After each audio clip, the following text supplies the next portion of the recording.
We live in a world filled with conflict. Nations fighting nations, families fighting families, even Christians fighting over the color of the carpet in our church. Okay, we didn't really fight over this. We just chose the same carpet we used to have. But I think it looks really good still. But don't laugh. Churches have split over less, believe me, okay? James reminds us the real reason isn't politics or money or even personalities. It's deeper. It's about the battle within us. And so let's go ahead and open in prayer here and we'll get started here. Dear Lord, thank you for your goodness, your graciousness, and your gospel, Lord. Help us, please, to identify and work through the sinful brokenness inside of all of us. Heal us, Lord, from our misaligned motives that cause quarrels and fights among us. Redeem our internal lives, Lord, so that our external ones may bring you glory. Amen? Amen. So, just a reminder, we've been going through the words matter, and you saw that in the sermon opening bumper. And the first week we talked about responding to the word. That is, James says, don't just listen to the word, but do the word. Okay? Second week was encouraging words, how we need to lift others up and how it's easier to tear people down, but it's better to lift them up. Last week, we talked about watch your words. Oh, yeah, that was a good one. Huh? This week, of course, we're talking about fighting words, and we're going to see what this means. It doesn't mean we're like getting ready to fight.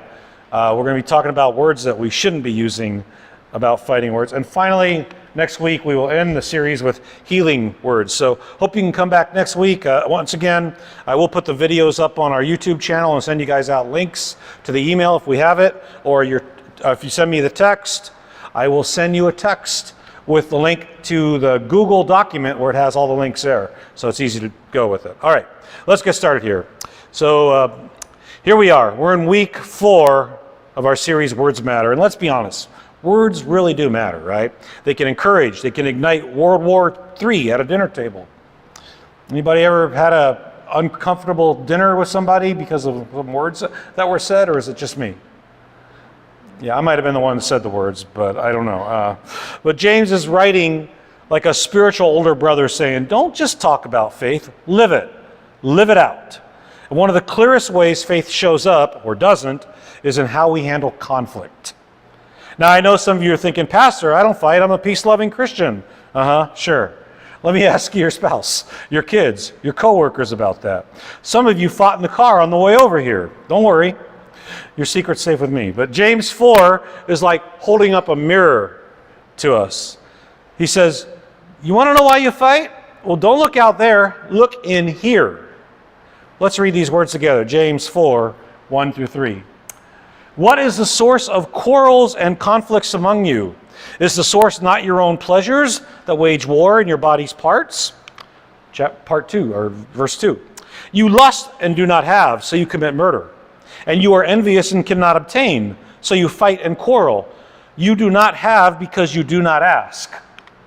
Oh, you do ask, you do not receive because you ask with the wrong motives, so that you may spend what you request on your own pleasures. Whoa.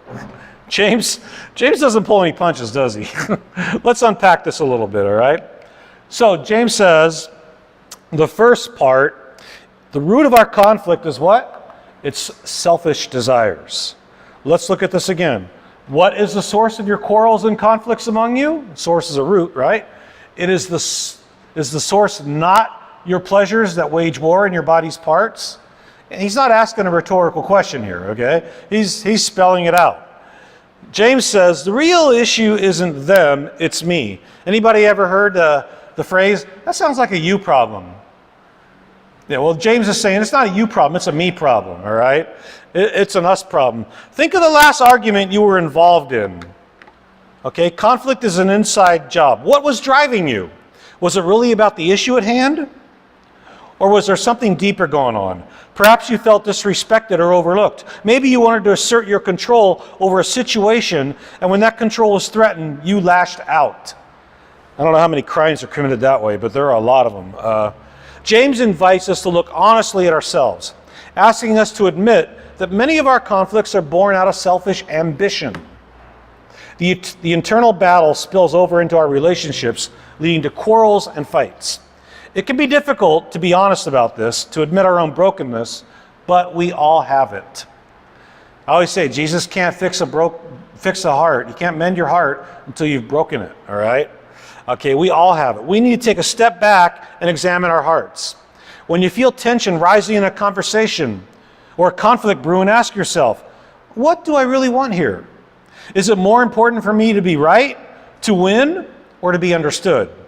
Or is it more important to seek peace and preserve the relationship? Identifying your underlying desires can help you diffuse a situation before it happens. Let's look at Bible times. Genesis 4, I'm not going to read it, but it's a story of Cain and Abel. Cain, remember, kills Abel. He kills him by picking up a rock and smashing his brother's head in and kills him. What a terrible way to kill somebody. You know, it's like, guns don't kill people, rocks kill people, right? I mean, people kill people is what it comes down to. It's his own selfish desire. Cain was upset that Abel had more favor with God because Abel was following God's plan as far as sacrifices go. And God says, hey, you know what? Just do the right thing and you'll be fine. Well, Cain had no part of that. He didn't get it. His jealousy boiled over and he killed his own brother, all because of an internal battle that he never surrendered. In history, Alexander the Great, he conquered the world by the age of 30, but he still wasn't satisfied. Legend says that he wept because there were no more worlds to conquer. His inner desires consumed him and he died young and miserable. And in modern life, how about social media? Oh my goodness. Somebody posts about pineapple on pizza and suddenly there's 48 comments of whether you should have pineapple and why you shouldn't have pineapple. And those that have pineapple are idiots and those that don't have pineapple are worse than idiots. I mean, it's crazy. All right? It's not really about the pizza. It's about the ego, the pride, and the need to win. I remember Dr. Seuss wrote a book called the Starbelly Sneetches. Anybody remember that? There were Sneetches, they're just some creatures that he created, right? They were yellow-bellied, and there were some Sneetches that had stars on them. And the Starbelly Sneetches thought they were better than the yellow-bellied Sneetches. And so this guy came into town, and he had this machine. He says, if you go through this machine, you'll get a star on your belly, so you'll be like the others. And so they did that. And when the Starbelly Sneetches saw that the yellow-bellied Sneetches got stars on them, they said, well, that's not right. They're not supposed to be star-bellied. So they went to the guy with the machine and says, can you reverse it? And he goes, sure. And so they went in and got the stars taken off of them. And now they thought that the yellow-bellied Sneetches were better than the star-bellied Sneetches. Again, their pride was getting them, right?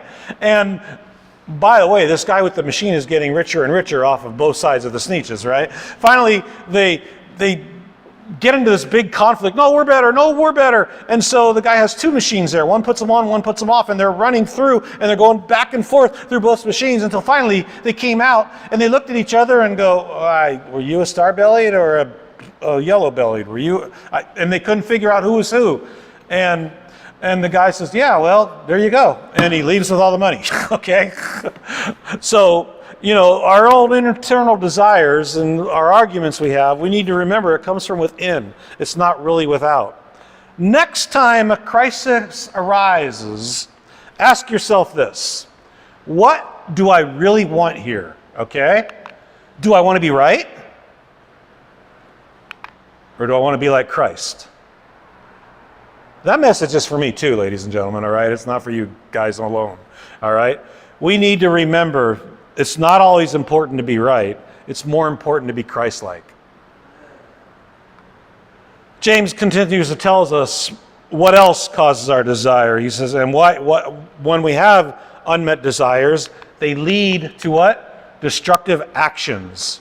Let's look back at James 4, verse 2. You lust and do not have, so you commit murder, and you are envious and cannot obtain, so you fight and quarrel. When we don't get what we want, watch out. James says desires don't just sit quietly, they lash out. Here's a biblical example for you. Saul. Saul was the first king of Israel. He was a good king at first.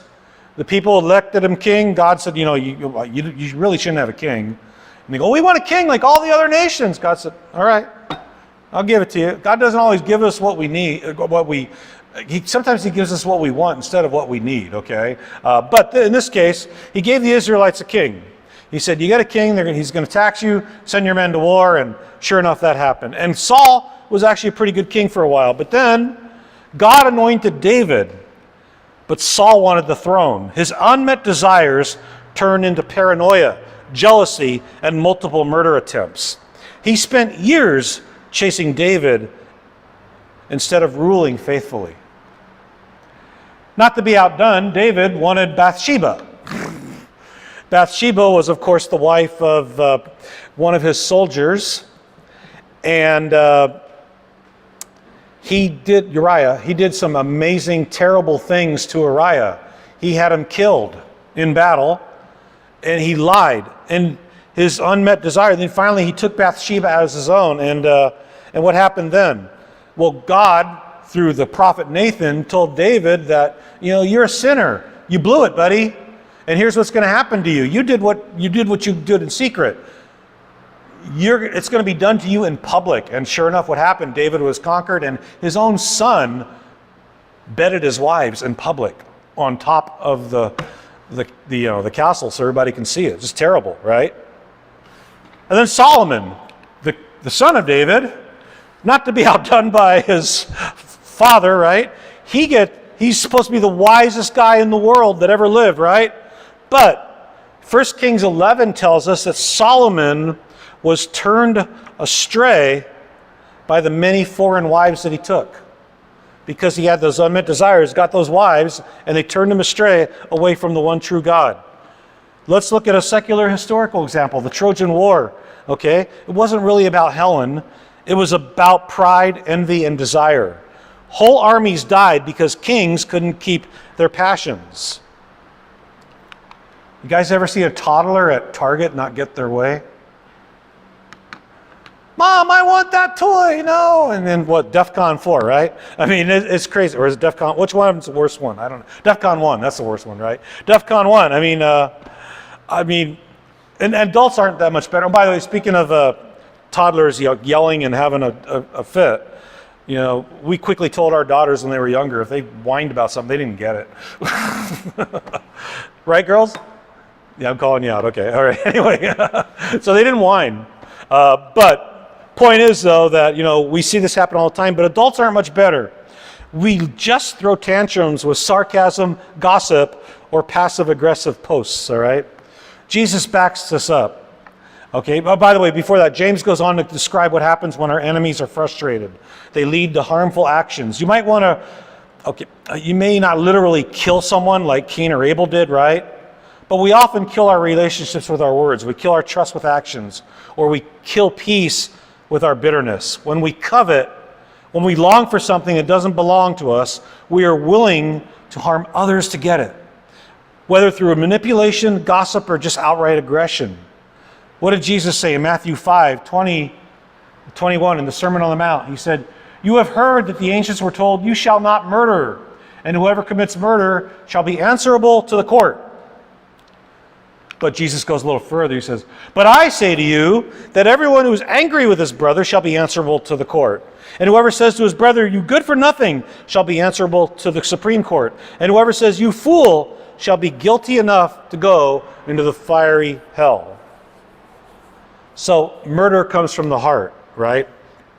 Jesus says anger and contempt are murder in seed form. You may never pull a trigger, but you can assassinate someone's character or reputation, their joy or their dignity with your words. So instead of letting unmet desires drive you to hurt others, surrender those desires to God. James goes on to tell us the misuse of prayer is asking with the wrong motives. Again, James 4, 2 through chapter 2b to verse 3. You do not have because you do not ask. You do not ask and do not receive because you ask with the wrong motives, so you may spend what you request on your pleasures. See, James is finally shifting our attention to how we approach God with our desires. It's not about the fact that we have desires, but how we handle them. Do we take them to God in prayer, or do we try to satisfy them on our own? Now, Buddhism says, hey, just don't have any desires. Just give up everything, have no desires, and you'll be okay. Well, you know what? We can't do that. We're human, right? At least Christianity recognizes that humans have desires. We just need to control them, all right? And when we do pray, are our prayers driven by desire to do God's will to be done? Or are we simply asking Him to fulfill our own selfish wants? James calls us out for you asking with the wrong motives, treating God like a vending machine to fulfill our pleasures, rather than a loving Father who wants to shape us according to His will. True prayer is about aligning ourselves with God's heart, not just seeking what we want. It's okay to have wants and desires. I'm not saying don't do that, but I'm saying, put them in God's hands.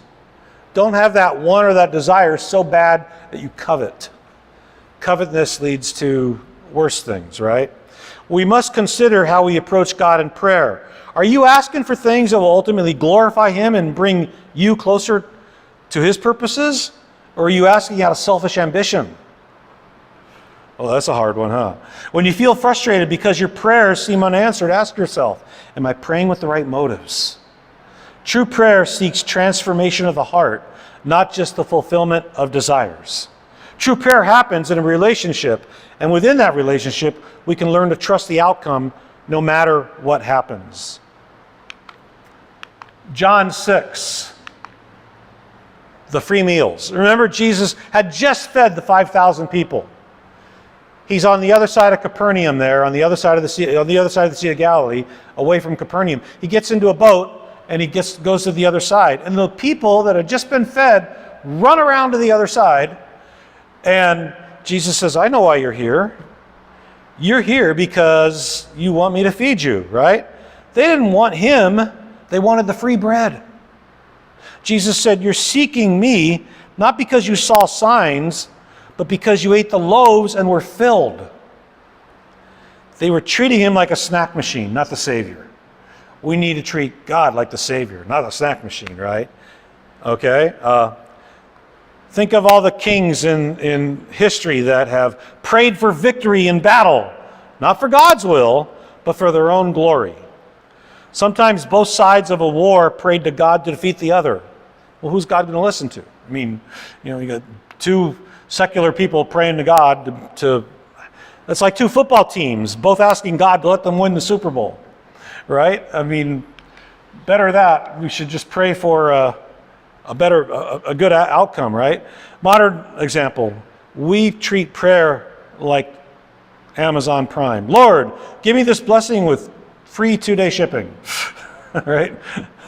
But prayer isn't about getting my will done in heaven. It's about getting God's will done on earth. That's where a lot of people miss the boat. We were talking this morning in Sunday school about Paul and how he was this great leader to bring the church to the Gentiles, and he founded so many different churches. But he was a bad guy at the beginning. However, Paul, though, once he became a born-again believer, he didn't take the best travel. Okay, I mean, he was lowered out of a city in a basket. I mean, he didn't leave in a horse with trumpets blowing and all that. He tried to escape. He had to escape. When he went and traveled, he either walked or took a boat. Okay, I mean, he didn't have a $10 million jet, right? He had his ego in check. He was doing God's will. And you know what? While he was doing those journeys, he met people along the way to bring the church to. We need to remember to do God's will. That's why Jesus taught us to pray, and we said that this morning. Pray then in this way: Our Father who is in heaven, hallowed be thy name. Your kingdom come, your will be done on earth as it is in heaven. Prayer is about aligning our hearts with God's heart, not bending his will to ours, all right? When people get into voodoo and all kinds of crazy spiritual stuff, spiritualism that isn't Christianity, what they're trying to do is manipulate the spirits. We don't do that with God. We can't manipulate God. Don't even try that. That's a losing battle from the start, ladies and gentlemen, right? What we need to do is instead pray that we would be more aligned to what God would want us to be aligned with his will on earth here. All right? So, when you pray, ask just one question. Who gets the glory? You or God? That's the way to pray. Let's wrap this up. Do we have fighting words or peaceful words? All right? James focuses us again to look inward. Conflict isn't about them, it's about me. Again, it's a me problem, not a you problem. So what do we do with that? Well, number one, I think we need to examine our desires. Ask, what's driving my frustration? Whenever you face a conflict, take time to reflect on the underlying desires driving your frustration. Is it a desire to control, comfort, or for approval? Bring these desires before God and ask him to purify your motives. Surrender to God's will. James 4:7 says, submit to God, resist the devil, and he will flee from you. There was a guy years ago called the Donut Man. I don't know if he still does it, but he would do Bible verses to music, and he had a basketball he was dribbling, and he was going with the basketball. Submit to God, resist the devil, and he will flee from you. James 4:7. That's how I know that. Okay? So surrender to God's will. Trust his plan over your own. Rather than fighting to get your own way, learn to surrender your desires to God. This doesn't mean your desires don't matter, as I spoke about earlier, but it does mean trusting that God's will is better than your own. Can we do that? I think we can. Number 3, pray for transformation. Less God change them, more God change me. Let your prayers become more about transformation than getting what you want. Ask God to align your heart with his, to give you a desire for peace, humility, and love, even in the midst of conflict. And finally, seek peace, not victory. Oh, it's a hard one with our egos, right? As Jesus said, in moments of conflict, choose to be a peacemaker rather than someone who needs to win. Again, from the Sermon on the Mount, Jesus said, blessed are the peacemakers, for they will become sons of God. Do we want to be a son of God or part of mortal man? Okay? By applying these principles and others we learn throughout the book of James, we can move away from quarrels and fights toward a life marked by peace, humility, and a deeper trust in God's provision and purposes.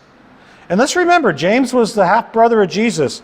It was probably a little difficult for him to put his ego in check to his brother, right?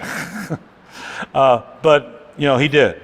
And hopefully, anyway, along the way, we even get to experience a little bit of that peace that transcends understanding that the apostle talked about in Philippians 4:7. And the peace of God, which surpasses all comprehension, will guard your hearts and minds in Jesus Christ. That's the peace we're after. Not the cheap peace of winning an argument, but the deep peace that comes from surrendering to God. The Apostle Paul says when we do this, he promises something beautiful will happen, right? We will have peace that surpasses all comprehension and will guard our hearts in the minds of Jesus Christ. And by the way, ladies and gentlemen, you can't even do that until you've already submitted yourself to the will of God and to the sacrifice His Son made for you on the cross.